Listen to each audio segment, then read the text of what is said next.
We've got a great question here from Ray. What sort of flood levels are they expecting in Jacksonville? So this is a great question, and I think that if we look at your excessive rainfall outlook, you'll see that they have, and let me pull that back up for you 1 second here, because Jacksonville will be one of the most impacted by Imelda. Let's go ahead and pull this back up.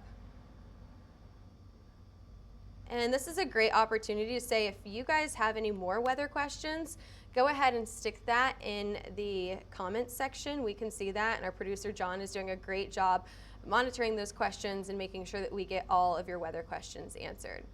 So let's talk about Jacksonville real quick. You can see that our flood outlook really focuses on the west coast for now. However, as we head into the middle to maybe end of this week, we're really watching for Jacksonville and the eastern coast of Florida to get that excessive rainfall. You know, we've got some lingering moisture in this area thanks to those storms, right? So we've got a level 1 risk right now, and level 1 most of the time means that your flash flooding is going to be pretty isolated. But what we're saying here, what the flash flooding is coming from, is from rainfall, right? That doesn't also include any sort of storm surge. So I've got the National Weather Service, or the Storm Prediction Center, pulled up on the side of my screen over here, and I want to read you what they're saying from the Jacksonville, Florida office. And actually, let me see if I can scoot this in real quick so that you can see my screen. Yeah, we've got my laptop right here. Let's go ahead and talk about Hurricane Imelda. So from the National Weather Service of Jacksonville, they're saying Hurricane Imelda passing offshore the central Florida east coast before shifting out into the Atlantic. We talked about that.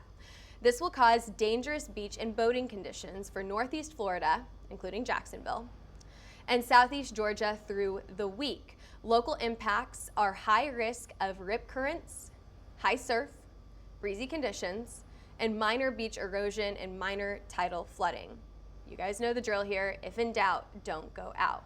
So they're saying that it's not going to be a massive or a widespread dangerous situation. However, they're saying that there are some concerns, and if in doubt, don't go out. They're saying that locals and visitors will follow beach patrol guidance and flags. Some nuisance flooding of low-lying areas, docks, and boat ramps will be some of the biggest impacts here.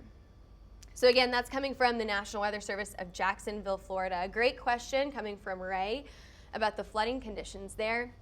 The biggest thing that you're going to watch out for here are going to be those low-lying areas.